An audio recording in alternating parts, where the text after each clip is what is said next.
scepter claim. All in heaven above adore thee. Infinite thy vast domain, everlasting is thy reign.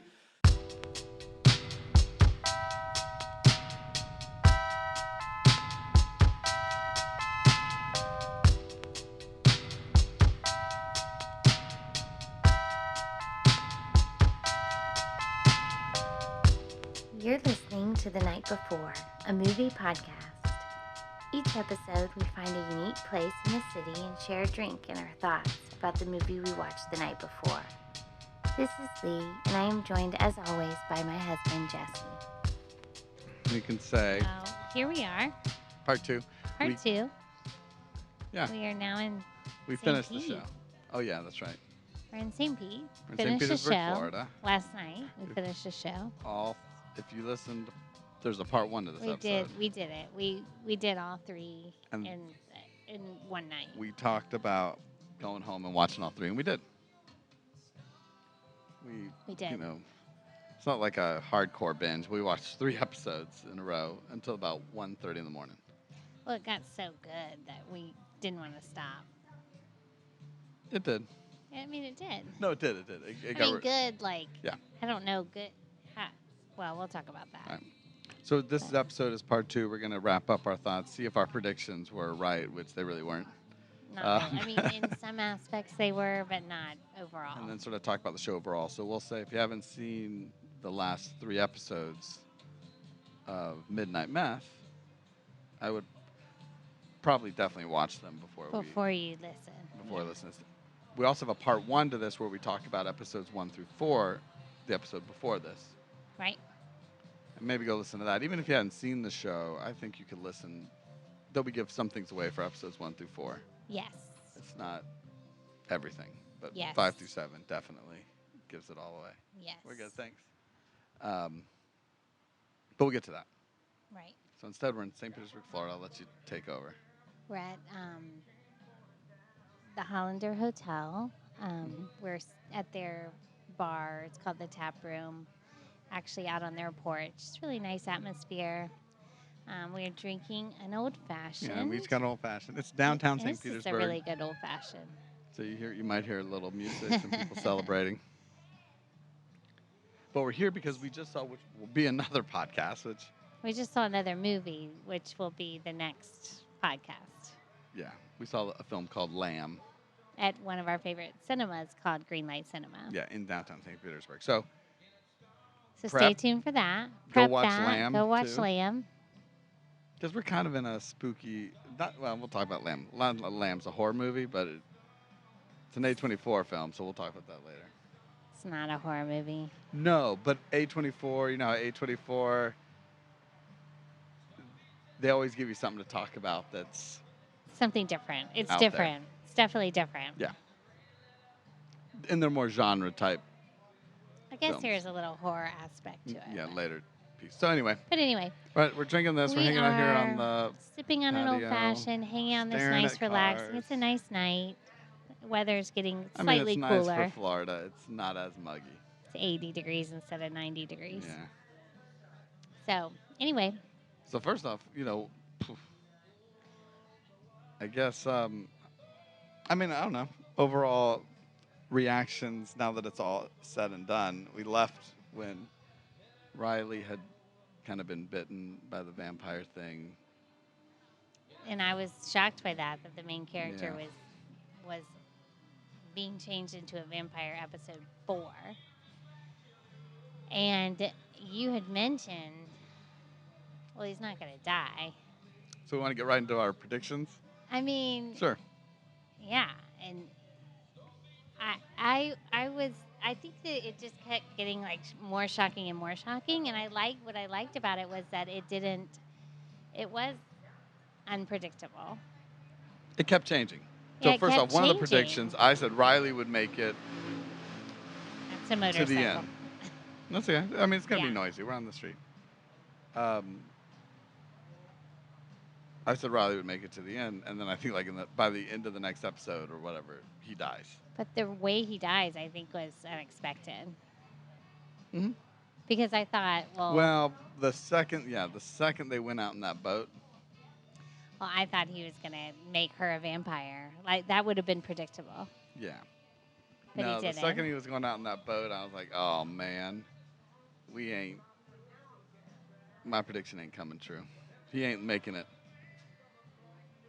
But you're right, something pivotal has to happen in that boat because of his reoccurring dream, where he's always he's in the boat. So and then with her later on. Yeah. And I guess it was really just like foreshadowing his death. But so when he started going in the boat, you go back to the dream he keeps having, and you go, okay. There's a turning point in the boat. So yeah, I figured he at was some just point going in to the die. boat, I thought, okay, he's going to sacrifice himself, which he did for her, which was crazy. But I thought it was cool when they did the whole, like, let me tell you where I've been for the last 24 hours. yeah, And he told the story. so she knew the whole story. Whether you believe it or not. Right. So that was wrong. That was wrong. Church did. I mean, I didn't think the whole island would go up in flames. I was like, that church is going down in flames, but everything went down in flames. Everything went down in flames. Did you say that on the podcast? The You thought church, the I church was believe, going to yeah. go down in flames? Yeah, you did say that. And you were right, the wheelchair girl. We talked about it at the very end, right? Calling her the wheelchair girl. Why don't we know her name? Carrie, I think her name was. Carrie? I think we'll say Carrie. Okay. The mayor's daughter. I thought she was going to be part of the Savior team. Well, she was. Yeah. So that was right. And the teenage brother came back. It's like a teenage. Well, and the doctor lady, she was part of the Savior team too.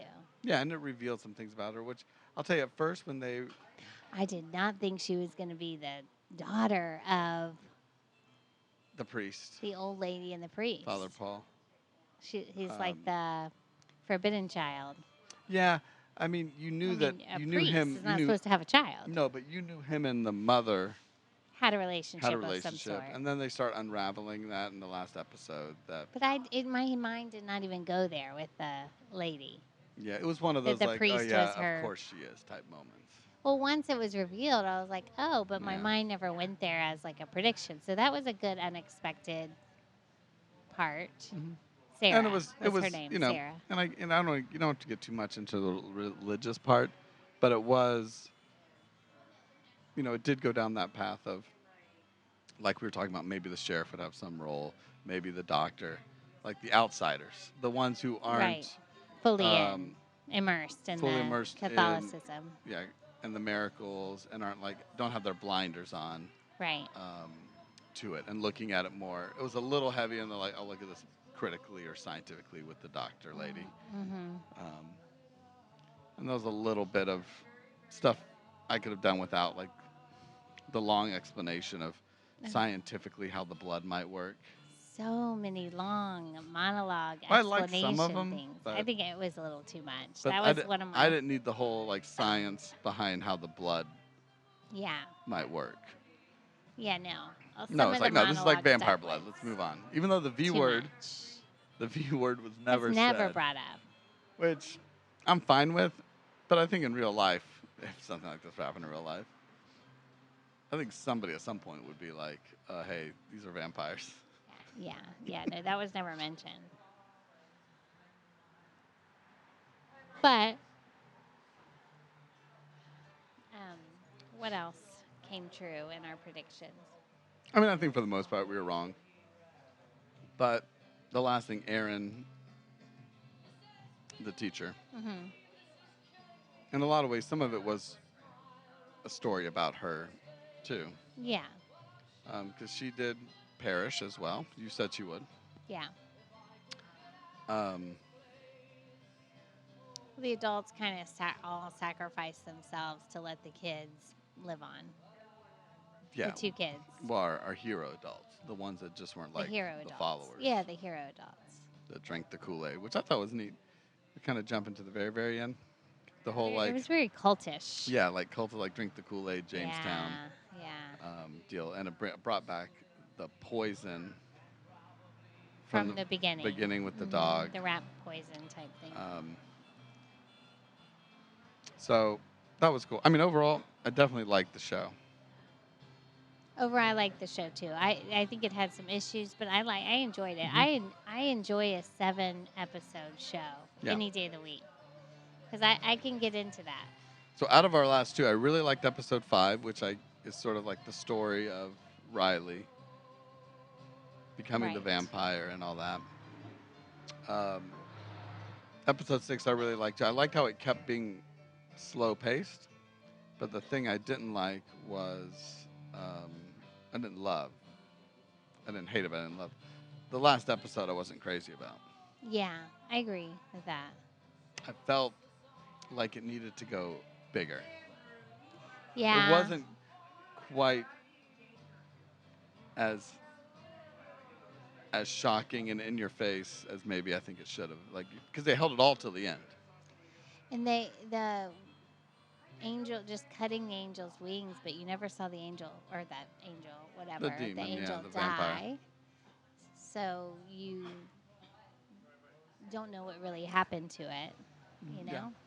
No, but yeah, but I don't care what happens to it, honestly. Like, yeah, no, I know, but you don't know where it's going. Well, what I'm saying is like going big is the church scene where everybody's in the church, and it did go from like 0 to 60 real quick. Real quick. Which I felt was a little like, okay, all the other transformations were a little slower. Mm-hmm.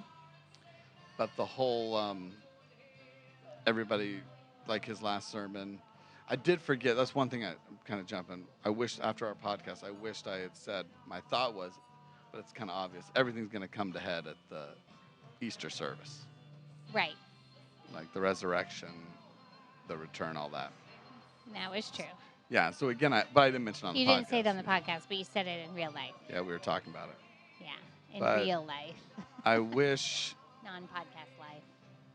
I don't know. I wish that those moments in the church were... I don't know. I wish it would have kind of sat with that a little longer before turning into the... I felt like all of the burning of the island and a lot of the people becoming like the vampires and going around and pillaging and killing. It happened too fast. No, that they stayed on that. They went to that too fast, but they stayed on that too long once they got there. Yeah, I think from the moment of him getting up and doing the sermon to them all drinking the poison to turning into vampires was all like too quick. They That's could what I have mean. gone through that process. Set on that, longer. let that tension build, because you have this. Again, at the same time, it's cool that it didn't sit too long, so you didn't get tired of seeing it. But having that vampire show up in the church robes, right, and then walking up and standing on the altar, and this thing of people don't know if they should be terrified. You know, they're terrified, they're scared, but at the same time, they're like, are we in the presence of an angel? Right. Like, are we in? They're believing. And the father, he's like, you know, you're going to have to go through this hard journey. You're being tested. And here he is, the angels To have before faith, us. believe. And, yeah, and just from there, and like, you know, like being locked within the church and people kind of coming back to life and attacking the others. Not that it needed to be like even more bloody and gory, but just sitting in all that before it turned into now let's escape, and those of us who aren't drinking the Kool-Aid.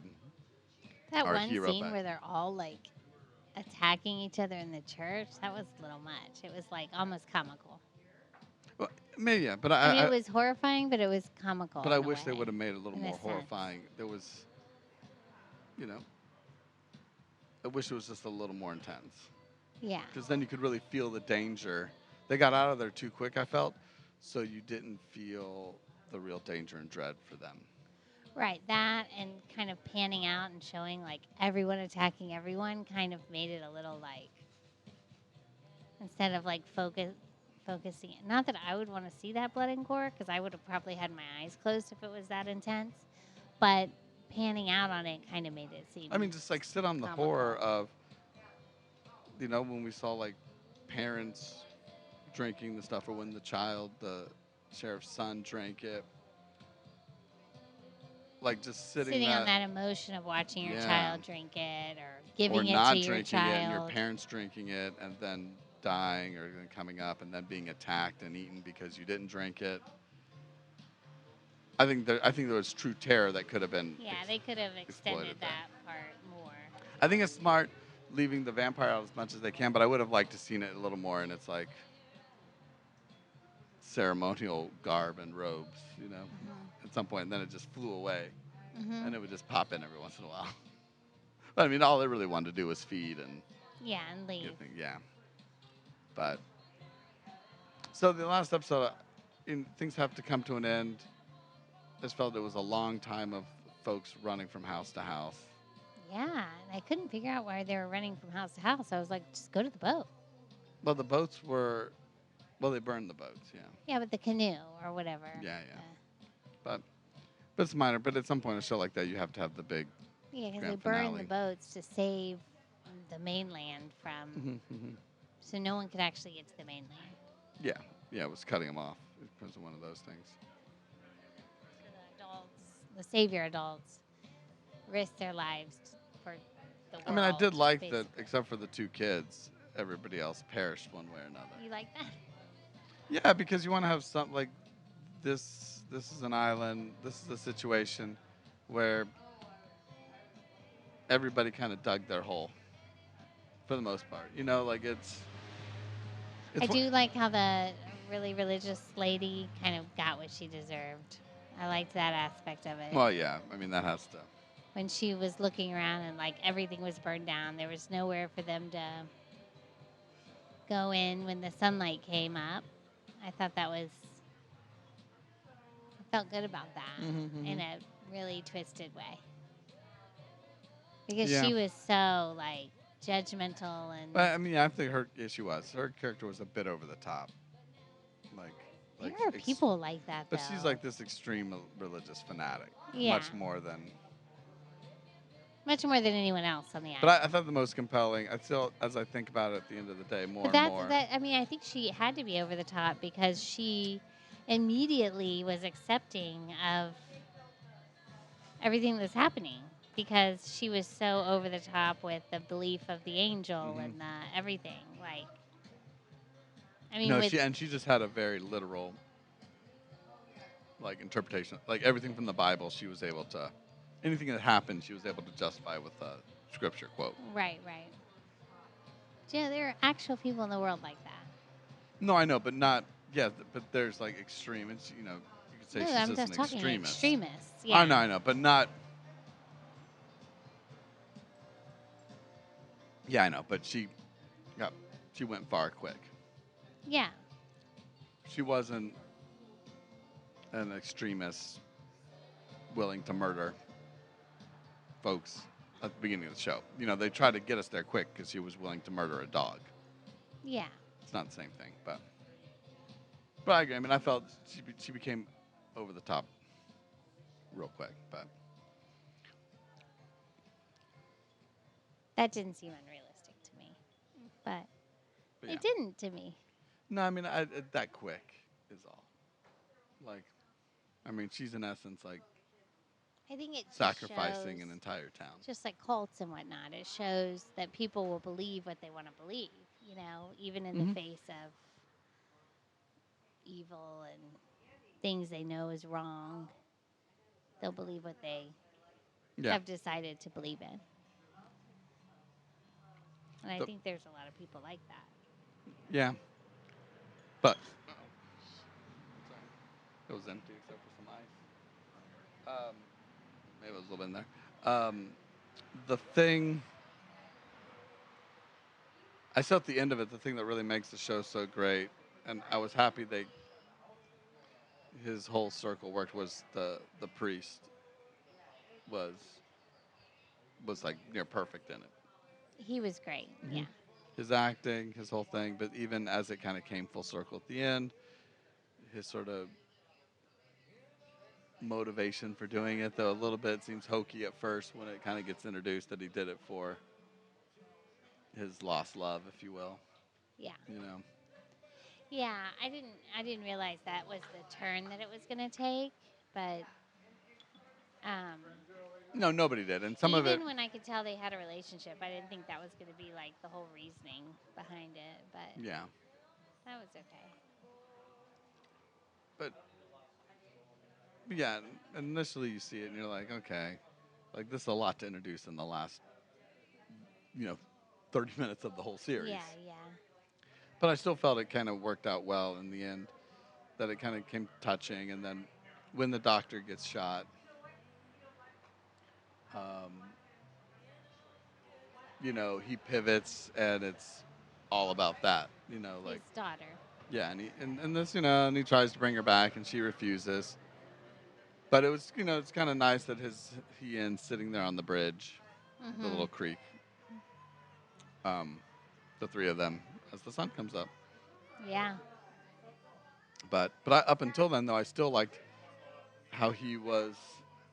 You could always see the struggle in him a bit. He was a good, yeah, he played that role very well. And then when he gets like shot in the head, he like slowly comes back too.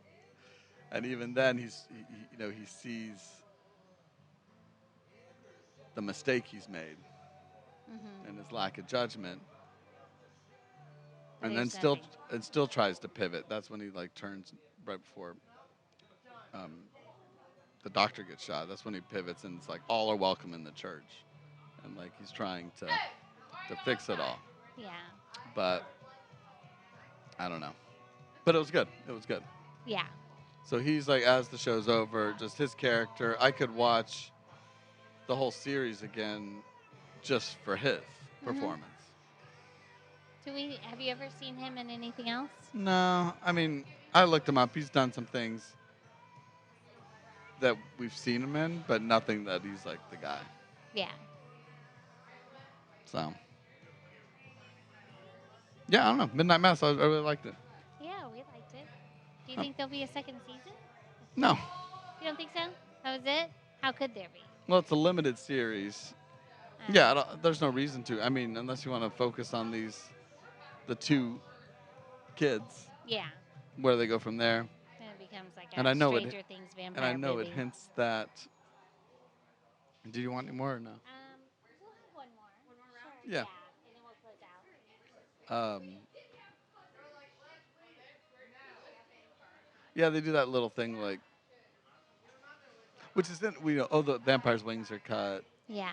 It'll never make it the 30 miles before the sun to beat the sunrise because Aaron had cut its wings. Which I was thinking, one, how are you going to kill this vampire thing? Right. And I'm glad that they didn't necessarily kill it. She They does the whole, could. I'll I mean- sacrifice myself and I'll cut holes in his wings. Right. And we can assume it burned up. We can assume that, yeah. But I don't need to know whether it got one way. Well, I don't need to know one way or another. Like, did it live or die? Yeah. Because my feeling is, well, if there's one, there's two. Right? Yeah. So, meaning there could be other stories. I mean, would it be interesting to know where this thing came from and how it got in that cave? And But then that's just telling too much. no, I mean, as a whole Kind other of series is ruining. what I'm It's like saying. an origin. Yeah, I'm saying if you story. wanted to do something different, I could do that. Yeah. You know, like go deeper into that world. Sure. Yeah. I'm okay with that. Or, though I love the mystery of it, one thing I always think about is just Father Paul's interactions with this thing. While in the cave? No, just in general. Oh, in general. They didn't really show that. They showed yeah. one Yeah. time in the little hall, the auditorium place thing they had Right. when it was refilling its blood up.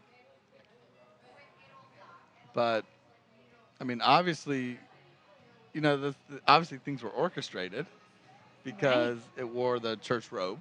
Right. Yeah. His sermon on Good Friday was all about preparing them for something big coming on Easter Sunday. Which is what Good Friday is. No. But his sermon was preparing them for what was going to happen. Yeah. Right. He said, we're going to be God's soldiers. He's like Right. setting them up. And they all kind of walked out of there Like, what is this going on? it was intense. He's and like, he the kind of war's just coming. walked off The war's pulpit. coming. This, all the stuff's going to happen. Like, be ready. You're going to be challenged. You're going to be tested. And you're going to be tested. And you're going to have to go through all this one way or another. Yeah. And then he comes. So what I'm saying is, like, he knew whether he was planning it, the vampire thing, there was some connection between them. Yeah. Not that I want to see them sitting and planning. That would be interesting, though. That would be an interesting. Yeah, I don't want to see them planning together. No. That'd be silly. But like, does the angel talk? Does it? That's what I mean. Yeah. How does it communicate? How does it let him know? And I like how it's like getting like slightly angry when it's standing up there at the altar, and it's like squeezing its hands, like when the sheriff shows up and he's like points his gun at him, and it almost seems like offended. Yeah. But those like just the little things that are a little different and not necessarily that I want to see, but the questions I ask that it showed up. I agree. It was a good series. I enjoyed it. It was nice to watch like a shorter series like that and get really into it. Well, it's refreshing that... And it was different than anything you know, I feel like we've seen. Except for the big episode 7 where there's a lot of blood and gore and violence. Mm-hmm. They kept a lot of that stuff to sprinkled out the little bit of horror and stuff. Yeah. They didn't... it wasn't in your face. That was also refreshing. They didn't overload it until the end. And it never became like hokey and cheesy either. Right. Yeah, no, it didn't. Well, the characters were good in it. You know, the actors, I should say, played the characters well. The only thing I could have done without, like you said, your long monologue complaints through out of it. Erin ends with... I know. A huge monologue as she's dying. A flashback to her conversation with Riley on the couch about death. And it's either like... I guess it's just another part of the conversation we didn't hear. Yeah. But their initial conversation we did hear in like episode 3 or 4, whatever it was. Yeah. When she goes, "Oh, what do I think happens when I die?" And she goes that whole thing about meeting her baby and all this. Yeah. And then at the end of the episode, on 7, she goes, "What happens when we die?" And she tells a different story. Oh, that's true. Well, yeah. So maybe her thoughts changed. Yeah, I was saying, was that just in her head, realizing what she's going to become, like part of the universe, and she's like, did her... Or maybe her thoughts have changed because of the experience. That's what I mean. Her, like, growth or her acceptance. Yeah. Throughout the growth of the character. But again, it was like a huge monologue. So long. Yeah, I had trouble during those really long monologues. Perfect. Thank you for so sure. much. Oh, yeah. Oh, yeah. Thank you. All right, so that's Midnight Mass. It's Midnight Mass. It was great. If anybody listened to it, we've spoiled kind of everything, so there's not much. You You can't say recommend to go watch it. You've already done it. Yeah. Hopefully. Or you just had us stumble through it and told it in a weird... you have to go back and watch it. Yeah, thing. if you just listen to this, you still have to go back and watch it. So. I'm not ready to cheers because I had a thought. No, you're not. Okay.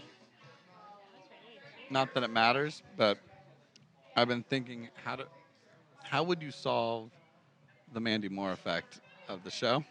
Yeah. I hate that. Where instantly when you see them, they're all in makeup. You love that phrase. Yeah, I know. You only say it to aggravate me now, I think. You really do. It's one thing we don't watch together. It's not a dig This on the Is Us. show. It's a dig on whenever young people play older people, it's obvious, regardless of the I still reasons. think it's justified for This Is Us, No. but in this show, it's No, but distracting. you're on. No, but we've already talked about that. It's so it's distracting no matter even what. on This Is Us. Okay, so what is your solution to it? Reasons don't matter. What? The reasons don't matter Okay. for it, is what I'm saying. Thank you. I think we have two separate points. Yeah. My point is no matter when it happens, it's distracting. But yes, how do you make it not that you're thinking about it in this show? Like, you're right, in This Is Us, you don't think about it because you know they've told you Right. this is in the future or this is present day. Everything else you're seeing is in the past, right?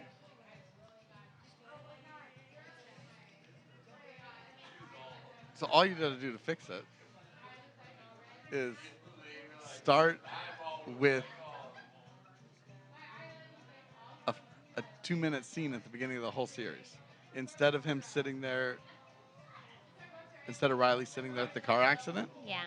right? Start at a scene from put like 1985 or something on the screen. 1990, right? I don't care what it is. 1999, when Seven or what other those movies came out. And have the people kind of look how you want them to look. You know, they don't. Present day. They don't look. Yeah, well, they They're just look. without the They're makeup. without their makeup. Yeah. They're kind of just sort of normal and young, or very subtle. Then you'd have to put young makeup on poor Riley. Yeah, but no, because they even show you young Riley, and the way they do young Riley is he just has hair instead of a buzz cut. Right.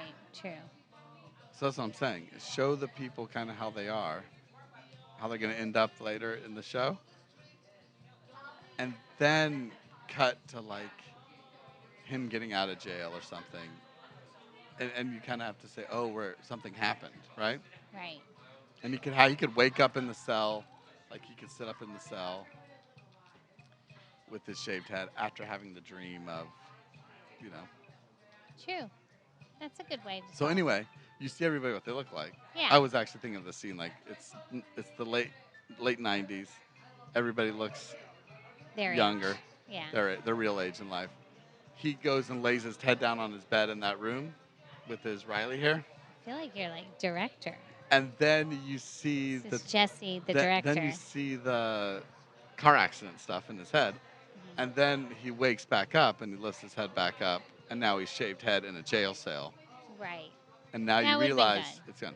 So now when you see everybody on the island, when he You comes realize back home, why they look older. you're like, oh, they have old makeup because it's 10 years later, 15 years yeah, later, yeah, 20 years later. Right? Yeah, definitely. That's all I need. Definitely. 2-minute fix. That would have been a good directorial edit. Yes.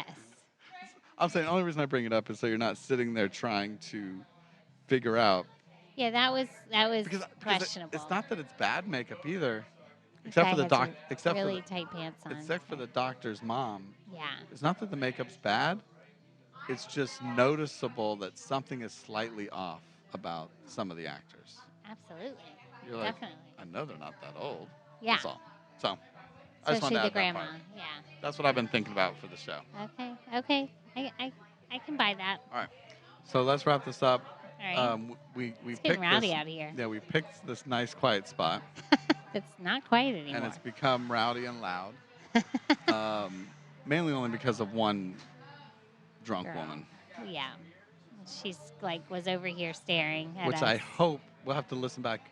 You could scroll back the podcast a bit in your headphones Yeah. to we were talking about the church scene and the demon in the church robes, I think. I hope you can hear her say like, what, are they doing a podcast or something? Yeah. And then she stood there like really closely and stared as I proceeded to just ignore her and That's what I look did. at you. I do a better job of ignoring all the folks. You're always looking. Your eyes You're are not always facing darting. them right now. I know. I'm facing them. It's distracting. She's really drunk. Poor I girl. noticed when they Poor came by girl. here. She was also the one earlier in the podcast that you heard yell "Hey," because she was standing right next to us when she yelled "Hey" at somebody. But anyway, let's cheers, and we're done. Let's do it. Okay. All right. Until our lamb podcast. All right. Bye. Bye. We did a cheers at the end. Oh, ready? No, it's good. Cheers. All right, let me do it again. Cheers.